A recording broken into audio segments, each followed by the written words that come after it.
Very good to be with you tonight. Oh, also Elise Chalmonia, Sarah O'Brien, Mark Glazer, Carla Atkinson, Rhonda Scott, Marak, Karen Smith, Joan Denny, Mayor, SR, Karen Smith. Oh, she's passing along a Barcelona video. So we're going to read until the end of that Paris Review interview with Stephen Sondheim. James Lipton is the interviewer. We're going to begin with a reference to this phone case. Isn't it amazing? Hangs, of course, in the wall of the Chicago Art Institute. Reminds me of Paris, reminds me of Caroline, reminds me of Stephen Sondheim. And the grass at Wrigley Field. So, James Lipton says, Sunday in the Park with George marked a new collaboration. Excuse me. There was a long period in which Hal Prince produced and directed your musicals. Now we enter the Sondheim-James Lapine period, which has given us a different sensibility. Lapine comes from photography and graphic design. He's experimental, a poet. And Stephen said, I admired Jim Lapine's work. I'd seen a play that he wrote and directed called 12 Dreams. A mutual friend, a producer, got us together, and we were talking one night about theme and variations, because that's a kind of show I had always wanted to do. I showed him a French magazine I had that was devoted to variations on the Mona Lisa, and we started talking about paintings. He had used the Seurat painting, Les Grands Jattes, in a piece he had done up at Yale. Sorry, just in case people didn't get the point. This show comes with sound effects. And he said, did you ever notice that there are over 50 people in it? And nobody's looking at anybody else. We started to speculate why. Suddenly I said, it's like a stage set, it's like a French farce, isn't it? Maybe those people aren't supposed to be seen with each other. We started to talk about how it might make a story, and then James said the crucial thing. Of course, the main character is missing. I said, who? He said, the painter. As soon as he said that, we knew we had a show. Oh, I love this. It would be more than a stunt. It would be a play about a man and his landscape and how he controls it, and how hard it is to make art. James Lipton says Into the Woods was another groundbreaking musical. Once again, you worked with Lapine. Well, another kind of piece I'd always wanted to do was a fairy tale. So I asked James if he'd like to write one.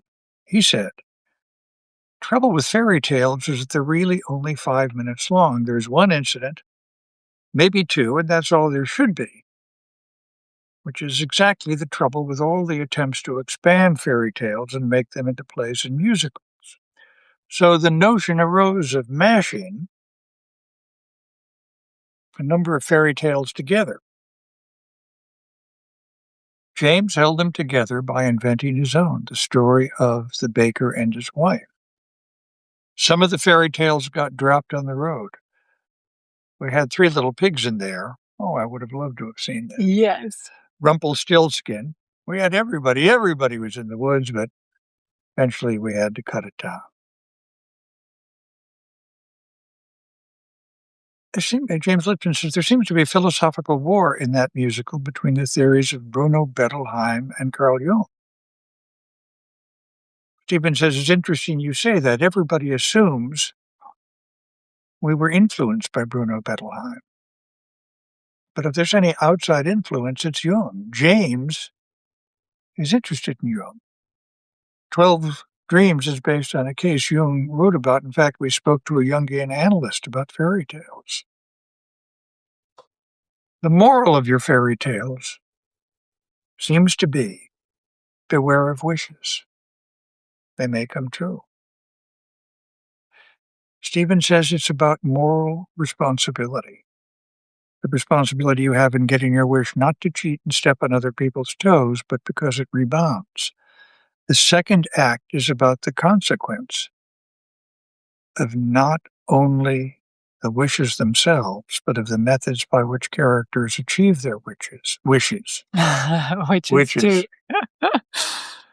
which are not always proper and moral. Someone in the audience says, I was wondering what your musical influences are. I heard Debussy. Stephen says it's Ravel more than Debussy. Ravel's responsible for virtually all popular music anyway. All those chords really started with him. My period is from Brahms through 1930s Stravinsky. I like the music before and I like the music after. That's where I live.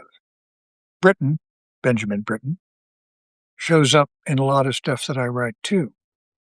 Sunday in the Park with George is a Britten score, I think. I'm very fond of English music. As far as American music goes, I was brought up on show tunes from the so-called Golden Era. A phrase I deplore, but there it is. You know, Kern and Gershwin. Those are influences too. So it's Ravel, Rachmaninoff, another wonderful harmonist, Britten, Benjamin Britten, Stravinsky, Kern, Gershwin, Arlen. A lot of Arlen. Harold Arlen. Tony Bennett loved Harold Arlen too. How long before the opening do you freeze a musical in production? Stephen Sondheim says, bear in mind that musicals are presentational plays. The whole idea of a musical is out front. Numbers go out front, no matter how intense they go out front. Therefore, the performer has to make a contact with the audience, and as a writer out front, I have to see that contact before I start to change things. If a scene or number isn't working, it may be the performer, it may be the song, and it may be the performer not being used to the song, or the performer still worrying about a costume change. Remember that in musicals, often there's a lot of scenery changing, a lot of costume changing. If you're smart, it takes a number of performances before you change anything in a musical, because during the first couple of performances, the performers are lucky if they get away with their lives. If they don't fall into the pit, if they don't get run over by someone in the moving of the scenery. At the same time, they're performing for an audience, and because of that, freezing, that's interesting, Karen Smith. For Joan Denny, no wonder of Copeland, mention of Copeland arrives. At the same time, they're performing for an audience, and because of that, freezing a show is very useful in the sense of letting performers play the exact same thing for, let's say, 3 or 4 performances without changing any of their staging, without giving them new lines or new songs or new lyrics.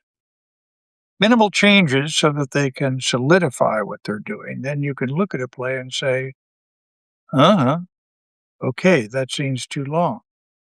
He's doing the song wrong, or that song is wrong for her. Is it my fault? Shall I rewrite, or shall I tell her to perform the song differently? As I say, it's presentational. That's what makes musicals entirely different from plays. As an actor, you can just play the scene. If you're a performer, this had never occurred to me, and it's a number, you have to make it land if that's what's required. And to make it land doesn't mean just to sing loudly, it means everything. From the acting, to the voice, to the presentation. Also the lights. Remember, when a musical number begins, the lights go down. That doesn't often happen in a scene. So everything conspires to make the moment false, but your job is to make it true. You mentioned that playwrights today write great characters that have great ideas. but very few write great stories. I just wonder what you think is a great story. Stephen Sondheim says, I didn't use the word great. That's not one of my favorite words because it implies a value judgment. I said that it's very hard to write narratives, very hard to write stories. I happen to like strong narratives. I also happen to be a worshiper of Chekhov. Stories are going on inside the people. The narrative pull is perhaps not very strong. But I also like Lillian Hellman's plays where the narrative sometimes teeters over into melodrama. The Ibsen School, I'm a big melodrama fan. I'm a big farce fan. I'm a big plot fan. But I don't think it's necessary to have one.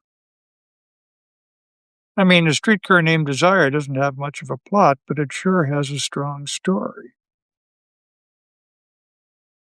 And by story, I mean something that takes you in a state of tension from scene to scene, moment to moment, as opposed to just inundating you with colors and moods. That's all.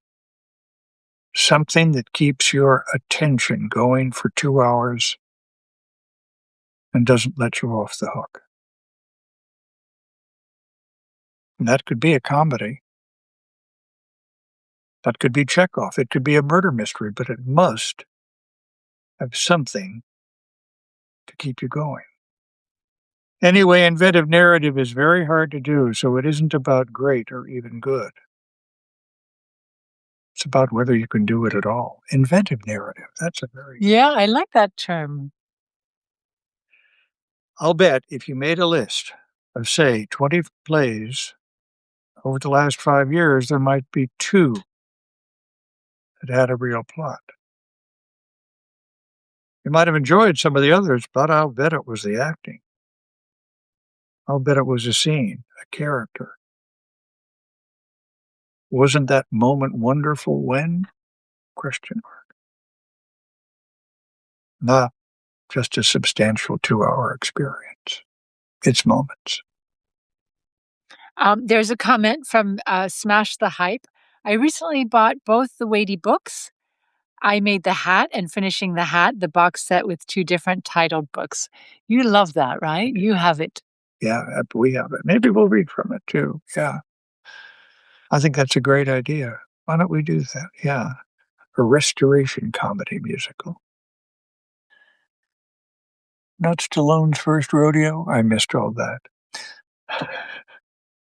So thank you for being with us on our open book tonight. We will not be here tomorrow, but back on Wednesday. Are we working on that X thing, darling? Oh, we are. Oh yeah, we're working on that X thing. Emails are flying. Let's hope it works out. It will. Okay. So thanks very much for being with us tonight on our open book. Very good to be with all of you. These are testing times. So it's nice to be able to, thank you, SR. I know. Surratt hand-painted these phone cases. That's not well known. He also had the vision to know what an iPhone 17 would be like. So he had, everything just, it's amazing, isn't it? I mean, is that genius or what, darling? Absolutely. All right. Thanks very much. I'd love to come to Cleveland on book tour. Have someone invite me. Take care. Bye-bye.